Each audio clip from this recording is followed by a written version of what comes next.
Salam sejahtera, terima kasih karena bersama dengan saya di Nazilin Unity Channel. Kes kontrak suami Hanayo, ini pengumuman penting daripada Menteri Besar Selangor. Akhirnya Menteri Besar Selangor bersuara mengatakan Selangor sedia dedah butiran lengkap kontrak kepada suami Menteri. Menteri Besar Selangor Amiruddin Syari berkata, kerajaan negeri sedia mendedahkan butiran penuh pelantikan Asia Mobility Teknologi Sdn Bhd untuk perkhidmatan pengangkutan awam perbatuan pertama dan terakhir di negeri itu. Persoalan timbul mengenai kemungkinan layanan keutamaan dan konflik kepentingan susulan pendedahan Asia Mobility antara dua syarikat diberikan projek rintis Demand Responsive Transit DRT tanpa melalui tender terbuka.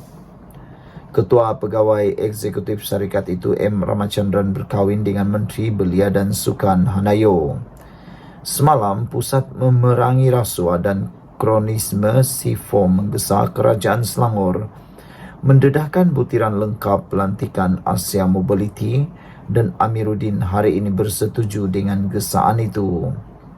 Kami sanggup lakukannya, katanya dalam sidang media hari ini ketika ditanya berhubung gesaan SIFO. Kami tiada masalah berbuat demikian kerana kami ada kebebasan maklumat. Amiruddin berkata, kerajaan negeri terbuka untuk menyediakan minit mesyuarat membabitkan Agensi Pengangkutan Awam Darat APAD. Pengerusi Jawatan Kuasa Pelaburan Perdagangan dan Mobiliti Selangor Eng Zehan sebelum ini mempertahankan pemilihan syarikat-syarikat kedua-dua syarikat itu dengan berkata mereka diluluskan APAD dan pengawal selia persekutuan. Katanya, dua syarikat itu hanya sebahagian daripada proses pembuktian konsep POC Bus on Demand selama 9 bulan. POC ialah kajian keboleh-laksanaan untuk membuktikan sesuatu idea itu boleh dilaksanakan. Amiruddin berkata Asia Mobility dan Badan Bus Coach Sdn Bhd dipilih untuk POC yang berakhir pada Julai kerana mereka diluluskan APAD. APAD kata hanya dua syarikat diberikan kebenaran untuk POC, jadi kerajaan negeri mempelawak kedua-duanya. Walaupun kami akan mengadakan tender terbuka, hanya dua syarikat ketika itu mempunyai kebenaran untuk melakukan POC. Jadi persoalan sama ada patut ada tender terbuka atau tidak adalah tidak sah. Kami dinasihatkan APD hanya ada dua syarikat. Jadi mereka mengadakan pertemuan dengan kerajaan negeri. Menurutnya, syarikat panggilan lain tidak dipelawa melaksanakan POC kerana tidak mendapat kelulusan APAD. Beliau berkata, pengendali pengangkutan awam Prasarana Malaysia Berhad dan sebuah lagi syarikat Kumpul Sdn Bhd akan dipelawa mengemukakan cadangan POC mereka selepas mendapat lampu hijau APAD. Itulah perkara yang berlaku sebenarnya. Sekian dulu untuk kali ini. Jangan lupa tinggalkan komen anda, tekan butang subscribe. Salam sejahtera. Terima kasih kerana bersama dengan saya di Nazilin Unity Channel. Google sah akan melabur lebih 9 bilion ringgit di Malaysia. Ini yang Anwar jawab. Google hari ini mengesahkan komitmen pelaburannya berjumlah 9.4 bilion bagi mewujudkan pusat data pertama dan wilayah Google Cloud di negara ini. Perdana Menteri Datuk Seri Anwar Ibrahim menyambut baik komitmen dinyatakan dan menyifatkan pengumuman pelaburan langsung asing ke Malaysia itu adalah bukti perencanaan kerajaan yang jelas. Ia juga membuktikan kekuatan ekonomi serta sumber negara yang menjadi tarikan kepada pelabur sedia ada dan baharu. Nescaya ini meletakkan Malaysia sebagai antara negara utama dalam penggunaan dan perkhidmatan sokongan bagi perkhidmatan berteraskan teknologi digital. Hari ini, Google, iaitu sebuah syarikat teknologi utama dunia, mengesahkan komitmen pelaburan sebanyak 2 bilion US dollar bagi menyokong agenda kerajaan dalam mempercepat dan melicinkan transformasi digital negara. Pelaburan ini juga dijangka akan membawa kesan berganda kepada ekonomi Malaysia sekitar US dollar 3.2 bilion dan pewujudan sebanyak 26,500 pekerjaan menjelang tahun 2020-2030, tulis beliau di laman Facebook. Dalam pertemuan secara maya bersama pengurusan kanan Google pada 6 Mei lalu, Anwar memaklumkan beliau telah menekankan selain dukungan kepada penggunaan kecerdasan buatan AI secara umum, kerjasama strategik juga perlu ditumpukan dalam bidang pendidikan, kesihatan dan pertanian. Anwar yang juga Menteri Kewangan berkata, ia penting bagi memastikan Malaysia dapat memanfaatkan kemahiran dan pendekatan berteraskan teknologi terkini. Menurut kenyataan Kementerian Pelaburan, Perdagangan dan Industri MITI, wilayah Google Cloud di Malaysia akan menyertai 40 wilayah dan 121 zon yang kini beroperasi di seluruh dunia bagi memenuhi permintaan yang semakin meningkat terhadap perkhidmatan awam di peringkat tempatan dan global selain program celik AI kecerdasan buatan untuk pelajar serta pendidik Malaysia. Komitmen terbaru oleh sebuah lagi gergasi teknologi global kepada Malaysia ini menjadi pencapaian penting dalam visi Kerajaan Madani untuk menarik lebih ramai pelabur digital ke negara ini bagi membantu membina ekonomi yang dikuasakan oleh digital yang kukuh dan selamat. Maklum kenyataan itu lagi. Wow, ini memang luar biasa yang memang kita tunggu-tunggu. Sekian dulu untuk kali ini. Jangan lupa tinggalkan komen anda. Ikuti terus ulasan selepas ini. Salam sejahtera. Terima kasih kerana bersama dengan saya di Nazilin Unity Channel. Pelaburan Google RM9.4 bilion Kerajaan Madani diyakini walaupun diganggu kerangka oleh Ahmad Mursi dari Harapan Daily. Keyakinan pelabur terhadap Perdana Menteri ke-10 Anwar Ibrahim dan Kerajaan Madani membuak-buak. Sebab itu, perlunya kerajaan stabil yang mesra pelabur seperti hari ini. Bukan kerajaan yang boleh beri alasan diganggu kerangka untuk tak buat kerja. Dengan pusat data Google ini, Malaysia akan menyertai 11 negara lain dan wilayah Google Cloud pula akan memasukkan Malaysia bersama 40 wilayah dan 120 zon lain. Ini meningkatkan status negara kita sebagai hub teknologi penting untuk pengguna seluruh dunia. Alhamdulillah, kita bersyukur dengan berita baik ini.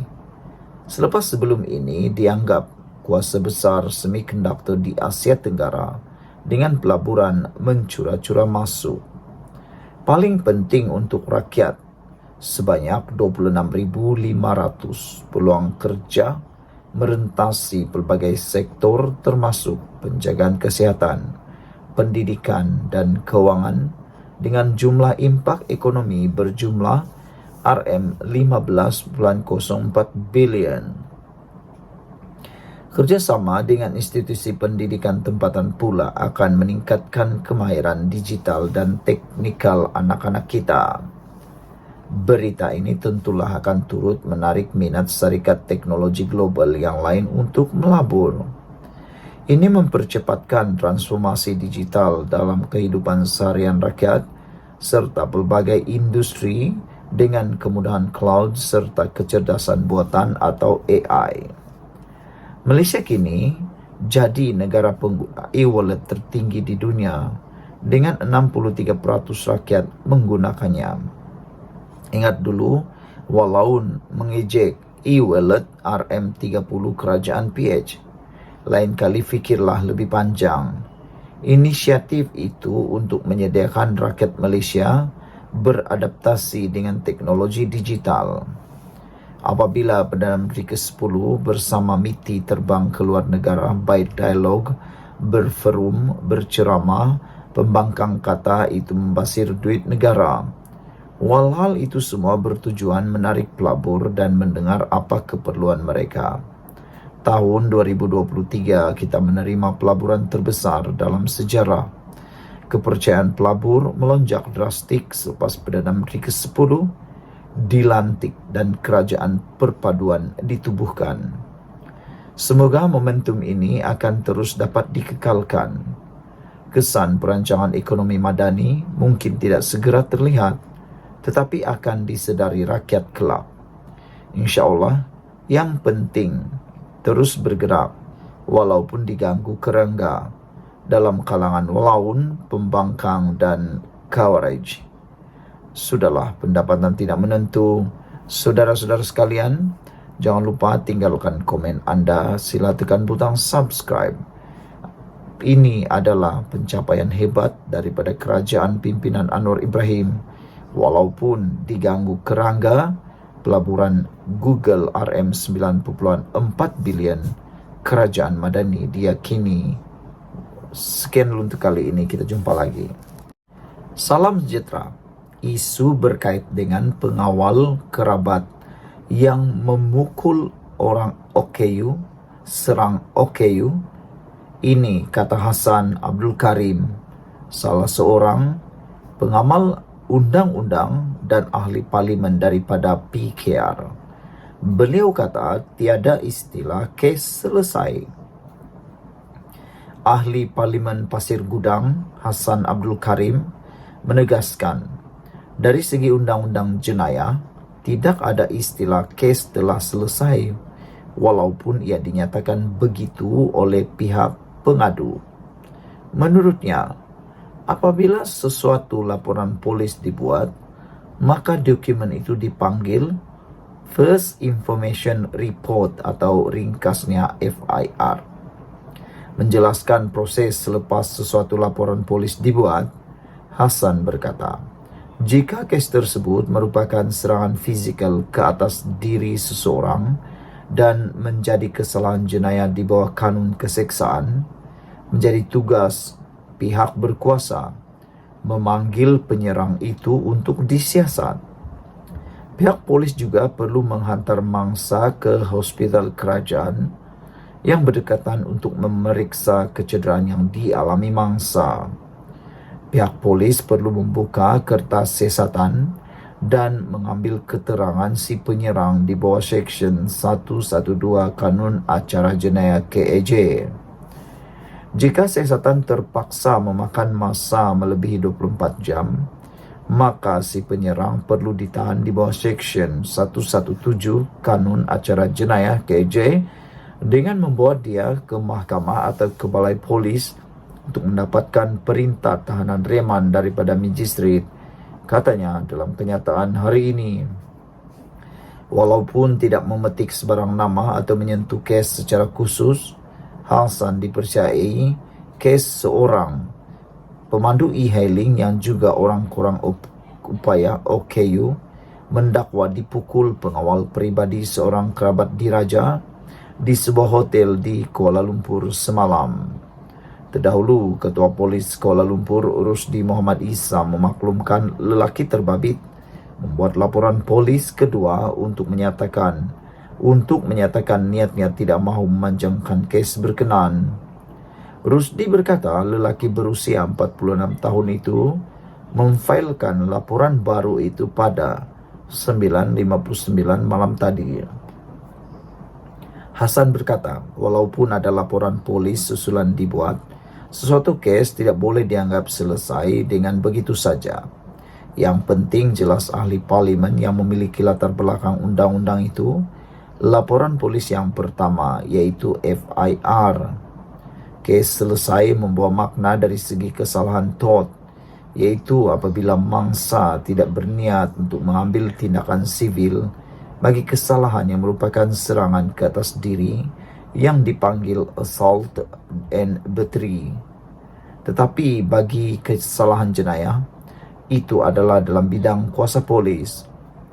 Walaupun mangsa menarik balik laporan polisnya yang pertama atau membuat laporan polis yang kedua, menyatakan kes selesai, maka dari segi perjalanan undang-undang, ia tidak boleh mempengaruhi atau memberhentikan tindakan polis jelasnya.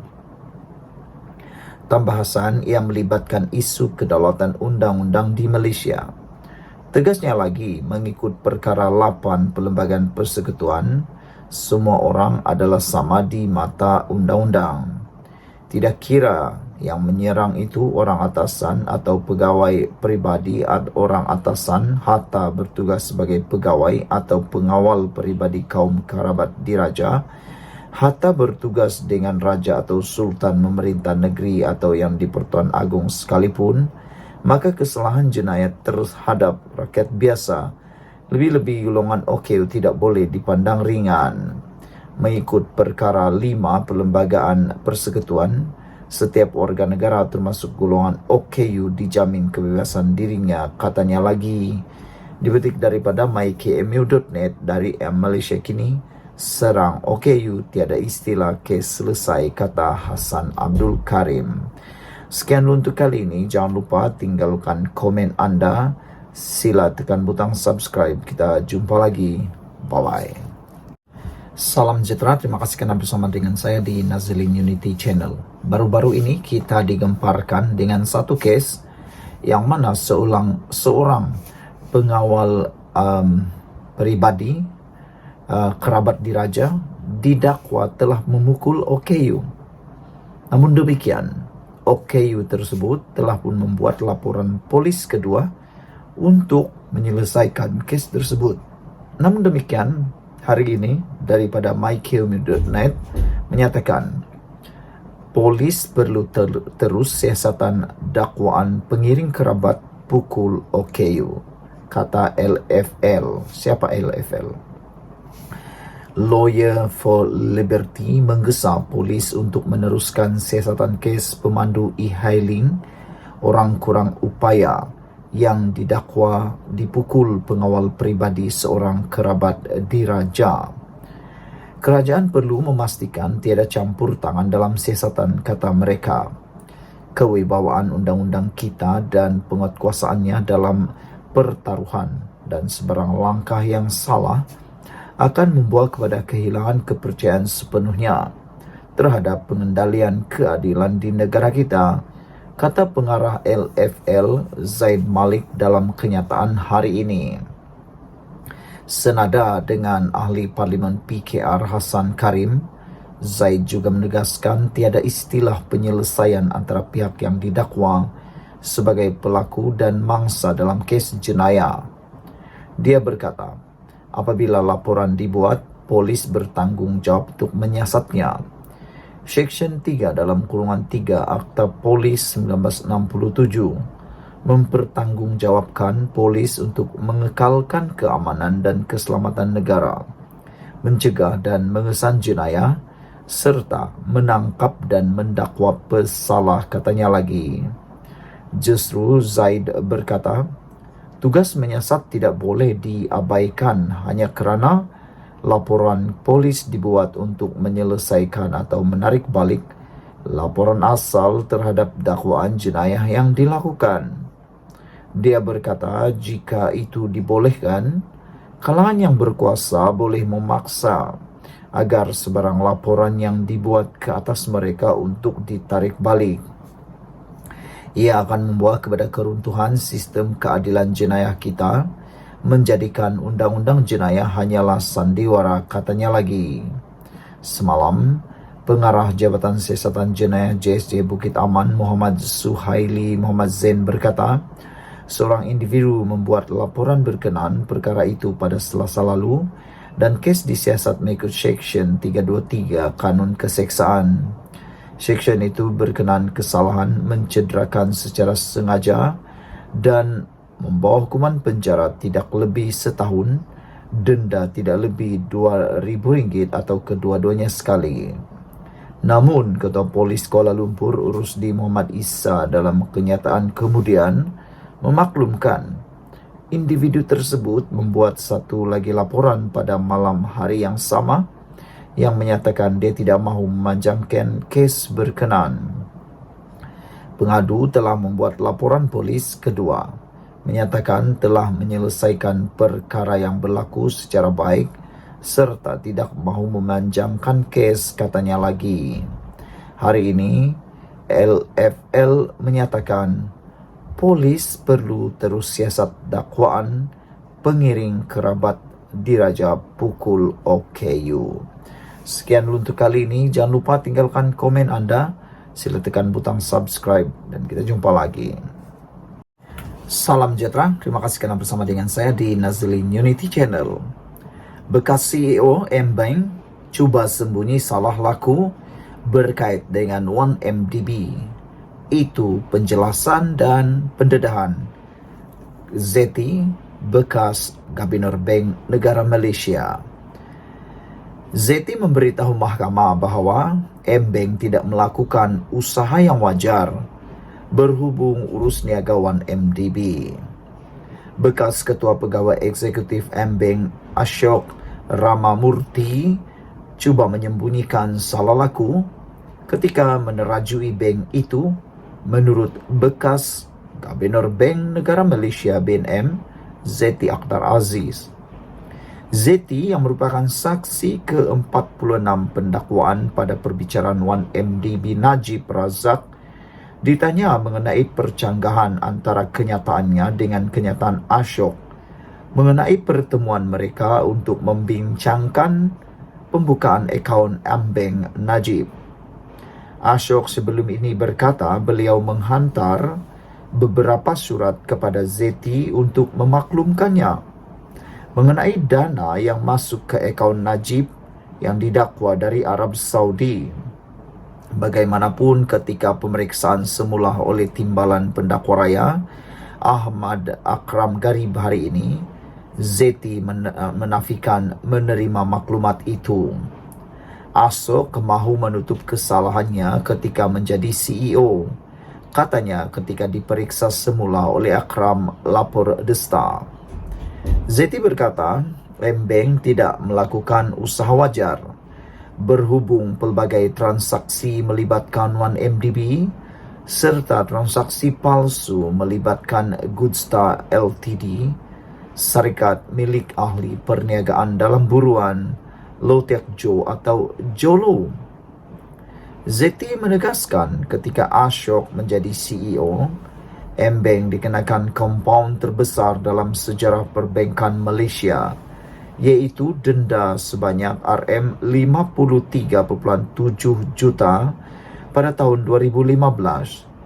Ashok dipercayai warga Australia menyertai M-Bank pada tahun 2007 sebagai Ketua Pegawai Kewangan sebelum dinaikkan pangkat menjadi CEO 5 tahun kemudian.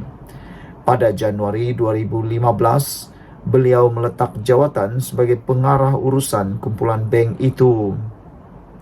Najib sedang dibicarakan atas 4 tuduhan salah guna kuasa dan 21 tuduhan pengubahan wang haram yang membabitkan RM2.28 bilion dipercayai dana 1MDB yang didakwa dimasukkan ke dalam akaun M-Bank miliknya antara Februari 2011 dan Disember 2014.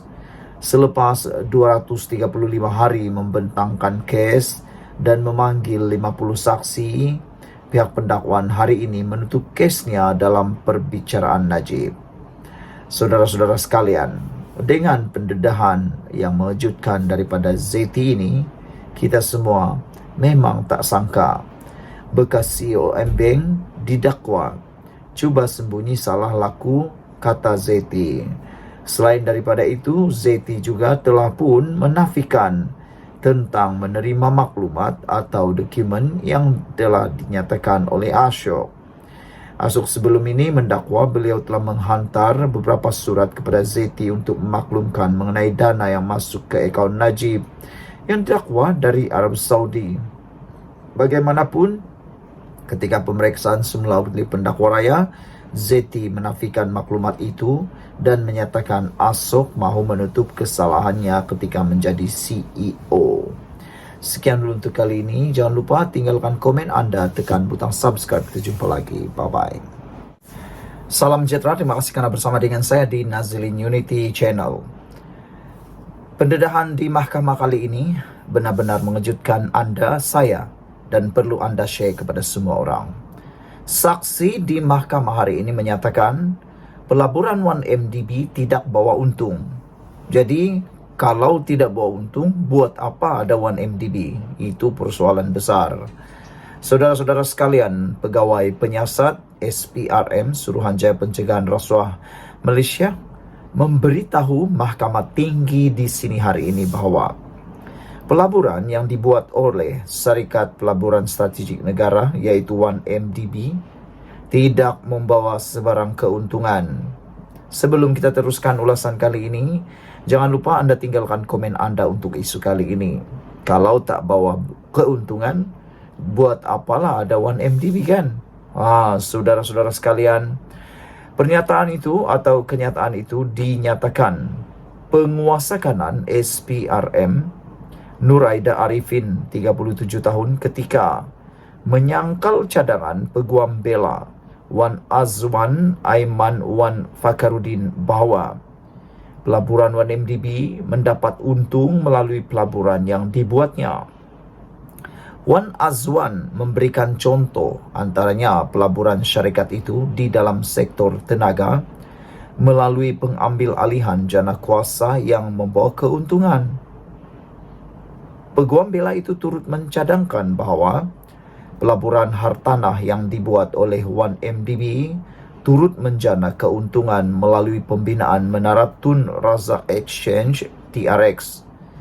Bagaimanapun, Nuraida yang tidak bersetuju dengan cadangan peguam menjelaskan, jana kuasa tenaga berkenan akhirnya dijual kepada syarikat dari China untuk melunaskan hutang 1MDB. Kata Nuraida, TRX pula bukan dibangunkan menggunakan duit pelaburan 1MDB seperti yang terdapat dalam perjanjian usaha sama pada peringkat awal. Sebaliknya, syarikat perlu mendapatkan pelaburan berasingan dengan mendapatkan syarikat lain untuk melabur bagi membangunkan menara terbabit. Malah katanya, hasil siasatan mendapati dana yang diperoleh untuk pembangunan TRX atau nama asalnya Kuala Lumpur International Financial District KLIFD telah diselewengkan dan pembangunan TRX sebenarnya dibiayai oleh pelabur asing. Pada prosiding hari ini, pembelaan selesai menyoal balas saksi penting pendakwaan itu selepas sesi soal balas berlangsung selama 16 hari. Peguam utama Tan Sri Muhammad Syafiee Abdullah memaklumkan pihaknya selesai menyoal balas saksi yang disambut oleh Hakim Datuk Collins Larkin Square. Ini suatu berita menggembirakan. Seterusnya, Nuraida diperiksa semula oleh Timbalan Pendakwa Raya Ahmad Akram Garib membabitkan dokumen bank melalui bantuan undang-undang bersama MLA dari Barbados, Singapura dan Hong Kong. Saksi itu berkata, beliau tersilap ketika mengemukakan salinan dokumen terbabit kepada mahkamah dan bukannya salinan asal kerana ia membabitkan dokumen terlalu banyak. Saksi turut menafikan mempunyai sebarang niat jahat. Dalam perbicaraan sebelum ini, Nur Aida memberikan keterangan bahawa beberapa negara menghulurkan bantuan dari segi penyerahan dokumen bank melalui MLA bagi membantu siasatan skandal 1MDB yang dihadapi Datuk Seri Najib Razak. Nuraida berkata antaranya Switzerland, Barbados, Hong Kong dan Belanda. Bagaimanapun, saksi pendakwaan ke-49 itu berkata, keempat-empat negara tidak memberi sebarang jawapan atau maklum balas ketika beliau mengemukakan permohonan untuk merakam percakapan saksi bank melalui Peguam Negara pada tahun 2018 dan 2019. Nuraida memberikan keterangan terhadap Najib, 70 tahun, yang berdepan 4 pertuduhan, iaitu menggunakan kedudukannya untuk memperoleh suapan RM2.3 bilion dana 1MDB dan 21 pertuduhan pengubahan wang haram membabitkan jumlah yang sama. Sekian dulu untuk kali ini. Jangan lupa tinggalkan komen anda, tekan butang subscribe. Kita jumpa lagi.